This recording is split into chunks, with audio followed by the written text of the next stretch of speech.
হরে কৃষ্ণ। স্বাগত বন্ধুরা নতুন আর একটা রেসিপিতে। তো আজকে নিয়ে এলাম পটল দিয়ে একটা দুর্দান্ত রেসিপি, ইউনিক একটা রেসিপি। পটলের এগেমি রেসিপি খেতে খেতে দেখবেন অনেক সময় ভালো লাগে না। তো যদি আমরা একটু অন্যরকম ভাবে পটল দিয়ে রেসিপি তৈরি করি তো খেতে কিন্তু একদমই খুব ভালো লাগে। তো আমি আজকে তৈরি করলাম দই পটল, খেতে কিন্তু একদমই অসাধারণ হলো, দুর্দান্ত হলো। তো কিভাবে আমি তৈরি করলাম অবশ্যই আমার এই পুরো ভিডিওটা দেখবেন। রেসিপিটা করার জন্য আমি বেশ কয়েকটা পটল নিলাম। পটলগুলোকে এইভাবে হালকা হালকা খোসা ছাড়িয়ে নিলাম, খুব ভালোভাবে ধুয়ে নিলাম। আর এরপর একটা ছুরি দিয়ে এইভাবে সবগুলোকে কেটে নেব। এইভাবে কিন্তু কেটে নিতে হবে মিডলে মিডলে। তো আমি কিন্তু এই যে এইভাবে কিন্তু সবগুলো, এই দেখুন সবগুলো কেটে নিলাম।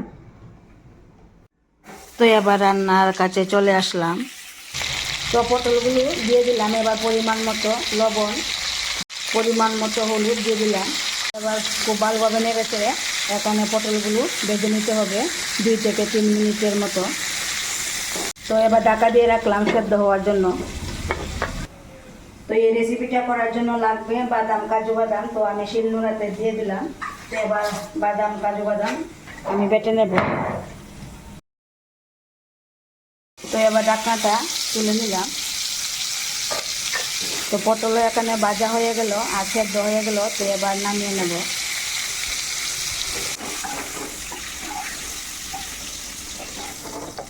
তো এবার পুরনে দিয়ে দিলাম শুকনো লঙ্কা, তেজপাতা আর কালো জিরা পুরন দিতে হবে এই রেসিপিটার জন্য।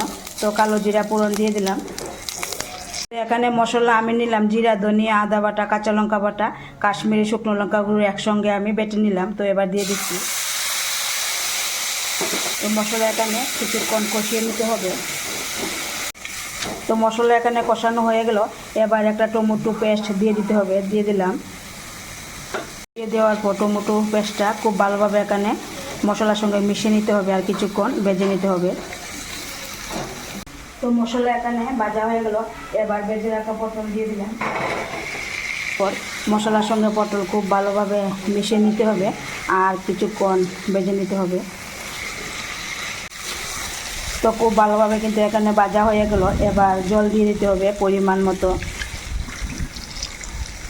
তো এবার পরিমাণ মতো লবণ দিয়ে দিতে হবে। লবণ দিয়ে দেওয়ার পর হালকা নেড়ে চেড়ে দিতে হবে। এরপর আবার ঢাকা দিয়ে রাখতে হবে আরও 2 থেকে 3 মিনিটের জন্য। তো ঢাকনাটা এবার তুলে নিলাম আর এবার দিয়ে দিচ্ছি বাদাম, কাজু বাদামের এই পেস্টটা এবার দিয়ে দিতে হবে। তো পেস্টটা দিয়ে দেওয়ার পর খুব ভালোভাবে নেড়ে চেড়ে নিতে হবে। তো আরও 1 মিনিটের মতো এখানে রান্না করে নিতে হবে। তো কিছুক্ষণ রান্না করে নেওয়ার পর এবার দিয়ে দিতে হবে দই। আমি এখানে 1 বাটি টক দই নিলাম। টক দইটা খুব ভালোভাবে ফেটিয়ে তারপর দিতে হবে। তো এবার দিয়ে দিচ্ছি। তো এবার কয়েকটা পাকা লঙ্কা দিয়ে দিতে হবে, দিয়ে দিলাম। তো এবার আরও কিছুক্ষণ রান্না করে নিতে হবে। কিছুক্ষণ রান্না করার পর এবার গরম মশলা দিয়ে দিতে হবে। দিয়ে দেওয়ার পর আবারও একটু হালকা নেড়ে চেড়ে নিতে হবে। এরপর নামিয়ে নিতে হবে। তো এবার নামিয়ে নেব। দেখুন একদম রেসিপিটা এই রকমের হবে, একদম মাখা মাখা হবে। তো কেমন লাগলো বন্ধুরা আমার এই দই পটলের রেসিপিটা?